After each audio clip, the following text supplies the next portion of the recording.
Alright, welcome back to this lesson, guys. In this lesson, we will set up our navbar. Here we'll learn how to deal with components that need to be in all our pages, like a navbar and footer component, using nested routing. First of all, let's handle showing our navbar in all pages regardless of the route, and then we will make changes to our navbar file to dynamically navigate us to different pages on button clicks. In order to be able to render our navbar component in all pages, we need to nest all needed components inside our navbar route. Let's head back to our app.js file, and then we define our navbar route. So inside of our routes, we are just going to create another route.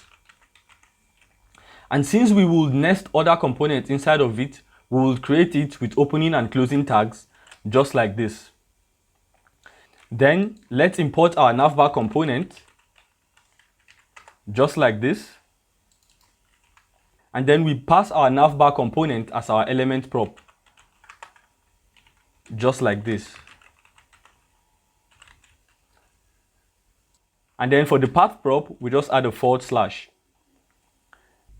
The path has to be a / because we want it to appear in all other subroutes nested within it.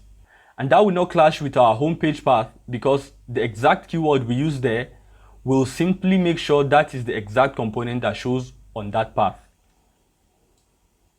Now, let's cut all other routes and nest them inside of our navbar route.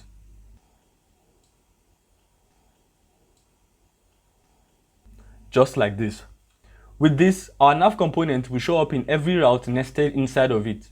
Let's head back to our browser and see if this actually works. So if I refresh the page, you can see that we clearly have a problem. Only the navbar component is being displayed.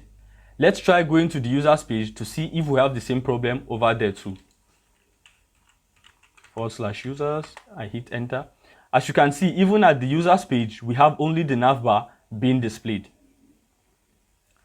The problem here is that although we nested all other components inside of our nav and we said that should work, we actually needed a way to tell our navbar component to render child components nested inside of it.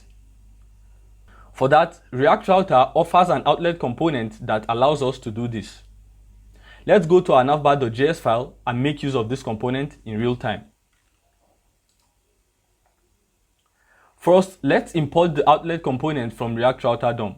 So over here, I'm just going to import outlet from React Router DOM, just like this. Then since we want to render all other child components right below our nav, in between the nav HTML tag and the container tag, we simply impute our outlet tag. So over here, we say outlet, just like this.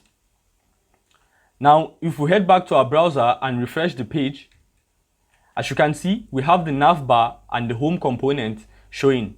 Let's go to the users page and see if that works too. Alright, that works.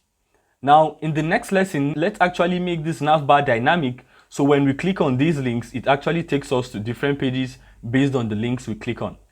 I'll see you there.